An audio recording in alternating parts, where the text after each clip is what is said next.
नमस्कार स्टूडेंट। आपका स्वागत है आपके अपने इस YouTube channel science class and GK पर। लैब असिस्टेंट के अंदर जो हमने नया जो टॉपिक स्टार्ट किया था बायोटेक्नोलॉजी का, इसका ये यहाँ पे आज सेकेंड नंबर पार्ट है, वो हम यहाँ पे स्टार्ट करने वाले हैं। और फर्स्ट पार्ट के अंदर हमने यहाँ पे बायोटेक्नोलॉजी का कुछ बेसिक पढ़ा था और उसकी यहाँ पे डेफिनेशन भी हमने यहाँ पे पढ़ी थी कि बायोटेक्नोलॉजी के अंदर हम क्या करते हैं। और फिर हमने यहाँ पे बायोटेक्नोलॉजी के अंतर्गत यहाँ पे सिद्धांत है, उन दो सिद्धांतों की हमने विशेष तौर से यहाँ पे बात की। तो एक बार जिन स्टूडेंट्स ने अगर फर्स्ट चैप्टर ये जो फर्स्ट पार्ट था ये नहीं देखा है तो वापस आप रिवाइज कर सकते हो, क्योंकि जब ये फर्स्ट पार्ट आप देखोगे तो उसके बाद में जो आपके आगे की चीज़ें हैं वो आपकी यहाँ पे समझ में आने वाली है। तो आज का जो यहाँ पे बायोटेक्नोलॉजी के अंदर जो नेक्स्ट जो टॉपिक रहेगा, हमारे जो नेक्स्ट जो हेडिंग रहेगी वो है यहाँ पे जीन क्लोनिंग के बारे में। किसके बारे में? यहाँ पे जीन क्लोनिंग। अब देखो इस जीन क्लोनिंग को थोड़ा समझते हैं कि जीन क्लोनिंग आखिरकार होता है क्या है। क्लोन का मतलब होता है कि एक समान फोटोकॉपी किसी की अगर तैयार करते हैं तो वो आपकी क्लोनिंग कहलाती है। तो हम क्या करेंगे यहाँ पे कि जीन की एक समान कॉपीज का निर्माण करना, जीन की एक समान कॉपीज का निर्माण करना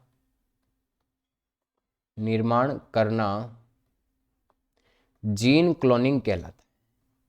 जीन क्लोनिंग कहलाता है। तो ये आप जीन क्लोनिंग के बारे में विशेष तौर से ध्यान में रखना कि जीन क्लोनिंग होता क्या है। यहाँ पे कि जीन है, उस जीन के अनेक सारी अगर कॉपीज हम तैयार करते हैं तो वो आपकी यहाँ पे जीन क्लोनिंग कहलाती है। फिर नेक्स्ट यहाँ पे बात ध्यान में रखना कि जीन की अगर क्लोनिंग करनी है, जीन के अनेक सारी फोटोकॉपी तैयार करनी है, तो उस जीन को किसी परपोषी कोशिका, किसी होस्ट सेल के अंदर प्रवेश करवाना पड़ेगा। और होस्ट सेल के अंदर प्रवेश करवाने के लिए इस जीन को किसी ना किसी वाहक के साथ में जोड़ना पड़ेगा। तो वो सारी डिटेल्स हम यहाँ पे पढ़ने वाले हैं इसके अंतर्गत यहाँ पे। तो सबसे पहले विशेष तौर से हम ध्यान में रखना है यहाँ पे कि जब जीन की हम यहाँ पे क्लोनिंग करेंगे तो क्लोनिंग करने के लिए हमारे सामने यहाँ पे कोई ना कोई वाहक की आवश्यकता होगी। किसकी आवश्यकता होगी? यहाँ पे वाहक की आवश्यकता होगी। अब बात करते हैं यहाँ पे कि वाहक कौन सा हो सकता है और किस प्रकार से हम यहाँ पे जीन की क्लोनिंग करेंगे, वो एकदम डिटेल से हम यहाँ पे सबसे पहले पढ़ेंगे। तो ध्यान में रखना कि गुणसूत्र से अलग किया गया जीन, सारी डिटेल्स है, मैं आपको यहाँ पे नोट करवा रहा हूँ, आप साथ में यहाँ पे नोट्स कर सकते हैं। गुणसूत्र से अलग किया गया जीन, गुणसूत्र से अलग किया गया जीन, अलग किया गया जीन, या फिर हम कह सकते हैं यहाँ पे डीएनए। ठीक है, क्या कह सकते हैं? डीएनए। इनके अंदर क्या होता है कि जो ओ आर आई स्थल होता है, ओ आर आई स्थल का मतलब होता है यहाँ पे origin of replication indicator, origin of replication indicator कहा जाता है। ये आपके जो ओ आर आई स्थल होता है, ये ओ आर आई स्थल इनके अंदर क्या होता है? अनुपस्थित होता है।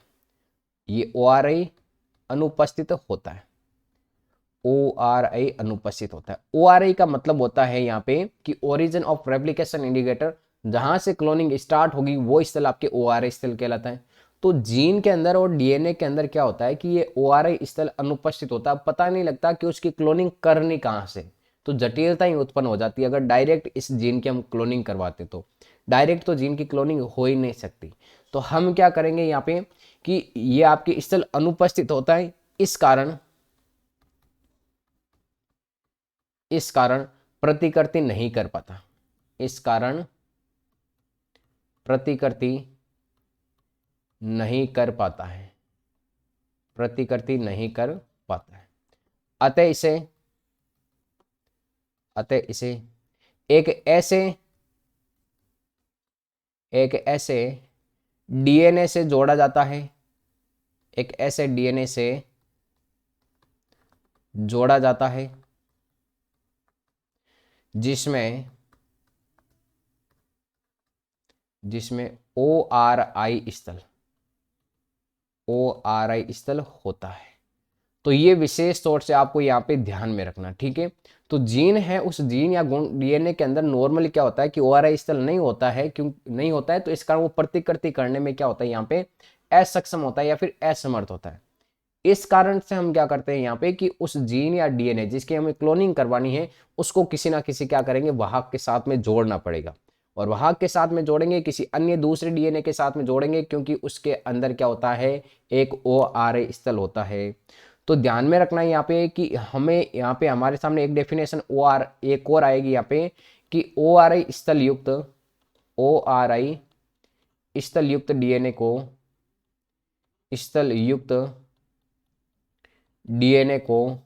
ORI स्थल युक्त डीएनए को क्लोनिंग वाहक कहते हैं। क्या कहते हैं हम यहाँ पे? क्लोनिंग वाहक कहते हैं। ये बात आपको विशेष तौर से ध्यान में रखनी है। भी क्लोनिंग वाहक होता क्या है? तो क्लोनिंग वाहक जिसके अंदर ORI स्थल उपस्थित होगा वो आपके क्लोनिंग वाहक कहलाएगा। जैसे कि मैंने यहाँ पे एक प्रकार का इस प्रकार का मान लो क्लोनिंग वाहक बनाया, और इसके अंदर हमें पता है कि ये यहाँ से यहाँ तक का जो बीच का ये जो पोर्शन है ये यहाँ पे आपके ORI स्थल है। कौन सा स्थल है? यहाँ पे ORI स्थल। तो ये आपके क्या हो जाएगा? यहाँ पे क्लोनिंग वाहक हो जाएगा। क्या हो जाएगा? ये आपके क्लोनिंग वाहक। और अगर ध्यान में रखना ये आपके ORI स्थल अनुपस्थित होता है, अगर ORI स्थल नहीं होता है तो वो क्लोनिंग वाहक नहीं कहलाएगा। क्लोनिंग वाहक का मतलब क्लोन करने वाला जो वाहक होगा वो आपकी क्लोनिंग वाहक कहलाएगा। मेन जो क्लोनिंग वाहक की विशेषता है वो ये विशेषता है कि उसके अंदर ORI स्थल होना चाहिए। कौन सा स्थल होना चाहिए? यहाँ पे ORI स्थल होना चाहिए। अब देखो बहुत ही मजेदार बात यहाँ पे हम पढ़ने वाले हैं। हमारे सामने बात आती है यहाँ पे कि सबसे पहले हम बात करें यहाँ पे कि पहला पुनर्योगज जो डीएनए है वो किसने बनाया था। देखो अब बात आ रही है पुनर्योगज डीएनए की। कल मैंने आपको बताया था यहाँ पे rDNA या रिकॉम्बिनेशन डीएनए या काइमेरिक डीएनए या जिसको हम पुनर्योगज डीएनए कह सकते हैं। बात आ रही है कि ये पुनर्योगज डीएनए या काइमेरिक डीएनए ये सबसे पहले बनाया किसने था। तो मैं यहाँ पे आपको नोट करवा देता हूँ कि पहला जो पुनर्योगज डीएनए बनाया था वो आपके 1972 के अंदर 1972 के अंदर स्टैनले कोहन व हर्बर्ट बेयर इन्होंने आपके सबसे पहले यहाँ पे ध्यान में रखना स्टैनले कोहन और हर्बर्ट बेयर ने आपके पुनर्योगज डीएनए बनाया था। तो पुनर्योगज डीएनए के बारे में विशेष तौर से ध्यान में रखना किसने बनाया था यहाँ पे सबसे पहले। अब नेक्स्ट यहाँ पे बात करते हैं हम यहाँ पे कि इन्होंने जो आपके स्टैनले कोहन और आपके हर्बर्ट बेयर थे इन्होंने साल्मोनेला टाइफिमुरियम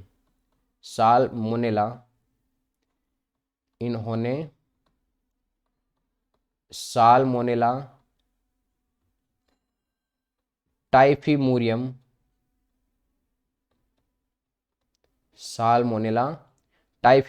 जीवाणु से उत्पन्न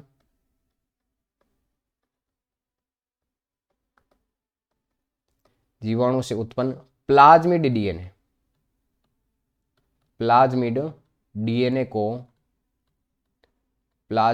को एक प्रतिजैविक मतलब एंटीबायोटिक, ठीक है, प्रतिजैविक प्रतिरोधी जीन के साथ जोड़ा। प्रतिजैविक प्रतिरोधी किसके साथ जोड़ा? यहाँ पे जीन के साथ जोड़ा।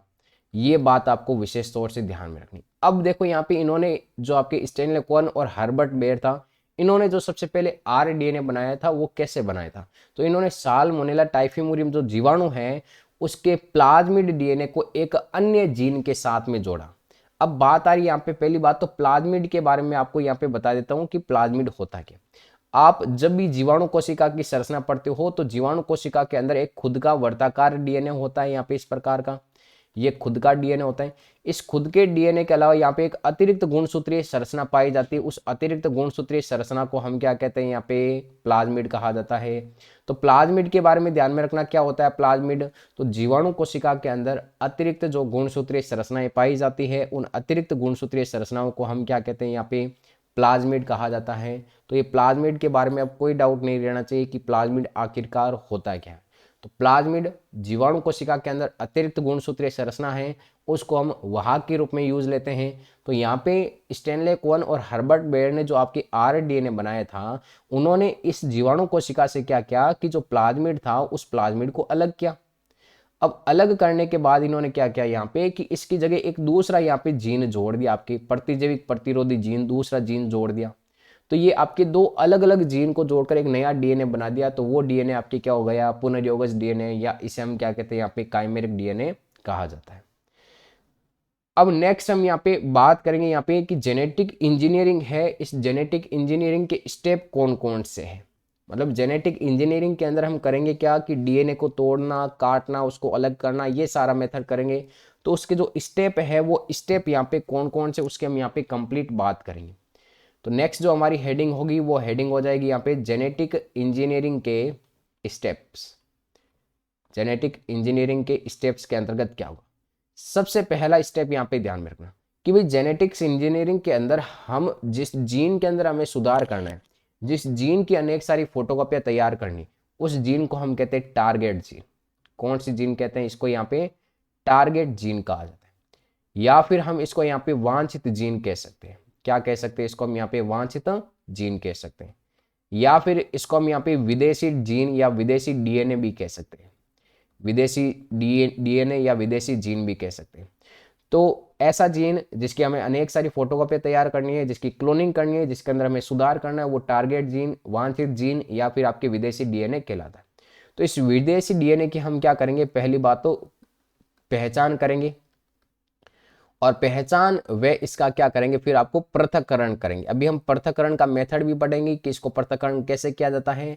तो एक बार इतना ध्यान में रखना कि इसकी पहचान करेंगे भी, शरीर के अंदर, बॉडी के अंदर कौन सा जीन ऐसा इफेक्टिव है जिसको हमें ठीक करना जरूरी है या जिसकी क्लोनिंग करनी जरूरी है। तो उसकी पहले तो पहचान करेंगे और फिर वहां से उस जीन को क्या करना है, अलग करना।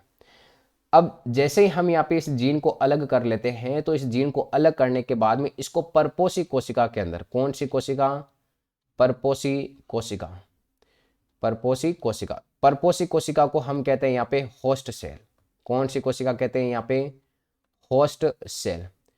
होस्ट सेल में स्थानांतरण करवाते हैं। ये लो सर, यहाँ पे इसका होस्ट कोशिका के अंदर क्या करवा देंगे, यहाँ पे स्थानांतरण करवाएंगे।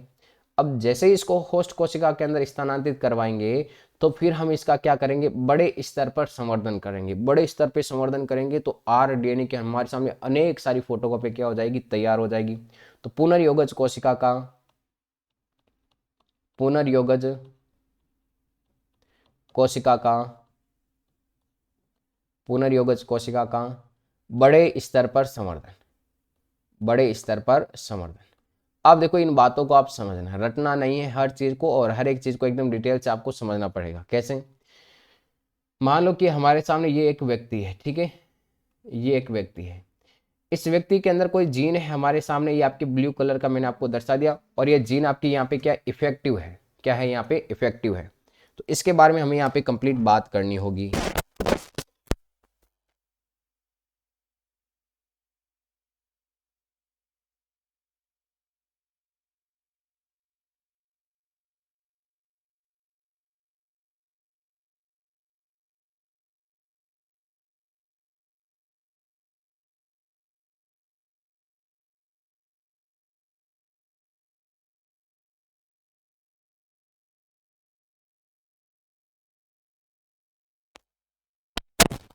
तो अब ये जो व्यक्ति है, इस व्यक्ति के अंदर हमें क्या करना है कि कोई मान लो आपके ब्लू कलर का जीन है, ये क्या है आपके जीन।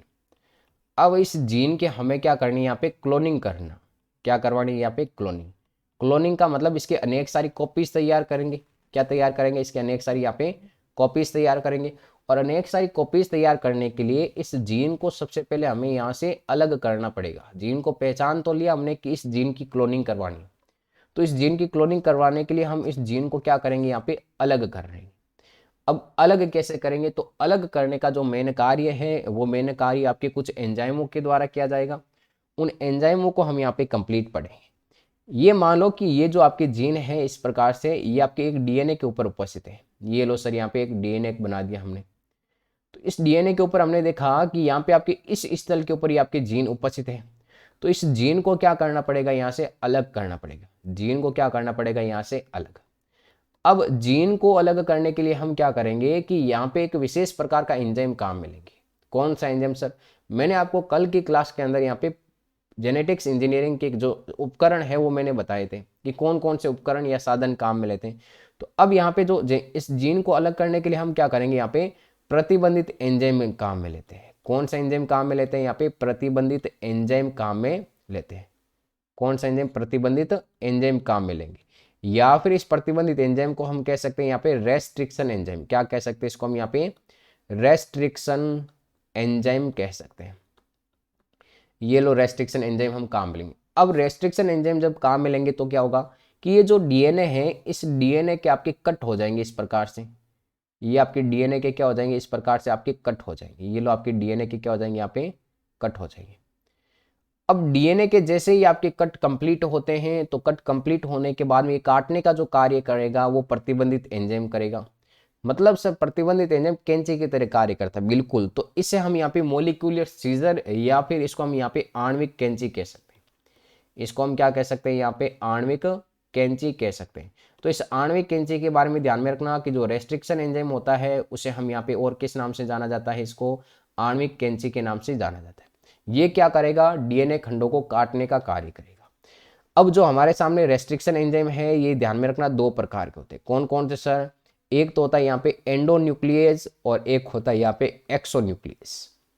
नेक्स्ट पेज पे चलते हैं, यहाँ पे मैं आपको बता देता हूँ कि हमारे सामने जो रेस्ट्रिक्शन एंजाइम होते हैं ये रेस्ट्रिक्शन एंजाइम दो प्रकार के होते हैं। एक तो कौन सा होगा यहाँ पे एंडोन्यूक्लियस हो जाएगा सर, और इसके अलावा एक कौन सा हो जाएगा यहाँ पे एक्सोन्यूक्लियस हो जाएगा। अब एंडोन्यूक्लियस और एक्सोन्यूक्लियस, एंडोन्यूक्लियस के अंतर्गत आपको ध्यान में रखनी है यहाँ पे बात कि ये क्या कार्य करेगा और एक्सोन्यूक्लियस क्या कार्य करेगा। ये मान लो हमारे सामने इस प्रकार का आपके डीएनए, ठीक है, ये हमारे सामने यहाँ पे डीएनए। अगर ध्यान में रखना कि ऐसा एंजाइम जो डीएनए को यहाँ से सिरों से काटने का कार्य करे, पहले इन सिरों से काटने का कार्य करेंगे तो वो आपकी एक्सोन्यूक्लियस। तो एक्सोन्यूक्लियस जो रेस्ट्रिक्शन एंजाइम है ये आपके डीएनए को बाहरी सिरे से काटेगा, डीएनए को बाहरी सिरे से काटने का कार्य करता है। लेकिन आपके एंडोन्यूक्लियस जो होगा ये डीएनए को यहाँ से पहले बीच में से काटने का कार्य करेगा। तो एंडोन्यूक्लियस डीएनए को बीच में से काटने का कार्य करते हैं। ये बात आपको विशेष तौर से ध्यान में रखनी है, दोनों का कार्य। अब बात आ रही है हमारे सामने यहाँ पे एंजाइम के नाम के पीछे आ रहा है यहाँ पे न्यूक्लियस। तो सर ये जो न्यूक्लियस है ये इसका मतलब क्या है, तो न्यूक्लियस का मतलब ध्यान में रखना न्यूक्लिक अम्ल। तो मतलब ये जो एंजाइम है ये आपके न्यूक्लिक अम्लों के ऊपर क्या करता है, कार्य करता है। बिल्कुल, न्यूक्लिक अम्ल दो प्रकार के होते हैं, आपके डीएनए और आरएनए, जो हमने कंप्लीट है वो पढ़ लिए थे पिछली क्लास के अंदर, ठीक है। इस डीएनए और आरएनए को हमने कंप्लीट पढ़ लिया था। तो न्यूक्लिक अम्ल को काटने का जो कार्य करेगा एंजाइम वो आपकी न्यूक्लियस, तो आपके डीएनए को बीच में से काटेगा वो आपके एंडोन्यूक्लियस, और जो डीएनए को बाहरी सिरे से काटेगा वो आपके क्या हो जाएगा यहाँ पे एक्सोन्यूक्लियस हो जाएगा। अब बात करते हैं यहाँ पे कि जो रेस्ट्रिक्शन एंजाइम है सर, इस रेस्ट्रिक्शन एंजाइम की खोज किसने की थी। रेस्ट्रिक्शन एंजाइम है, इस रेस्ट्रिक्शन एंजाइम की जो खोज है वो किसके द्वारा की गई थी, तो 1963 के अंदर ध्यान में रखना यहाँ पे आर्बर, एक तो कौन सा हो जाएगा यहाँ पे आर्बर, इस आर्बर के अलावा यहाँ पे स्मिथ के अलावा यहाँ पे नेंथस या मेंथस ने जीवाणु से इस रेस्ट्रिक्शन एंजाइम को अलग किया, जीवाणु से रेस्ट्रिक्शन एंजाइम को अलग किया। ये इनके नाम आपको विशेष तौर से यहाँ पे ध्यान में रखने हैं कि 1963 के अंदर आर्बर, स्मिथ और आपके मेंथस ने यहाँ पे जीवाणु से रेस्ट्रिक्शन एंजाइम को क्या किया था, अलग किया था। ये आपके रेस्ट्रिक्शन एंजाइम तक आज हम यहाँ पे पढ़ रहे हैं। नेक्स्ट जो इसका पोर्शन होगा वो हम पढ़ेंगे आपकी नेक्स्ट क्लास के अंदर यहाँ पे। और नोट्स के लिए आप टेलीग्राम ग्रुप और व्हाट्सएप ग्रुप को जरूर ज्वाइन कर लेना, वहाँ से आपको नोट्स मिल जाएंगे, बिल्कुल फ्री ऑफ कॉस्ट रहेंगे सारे।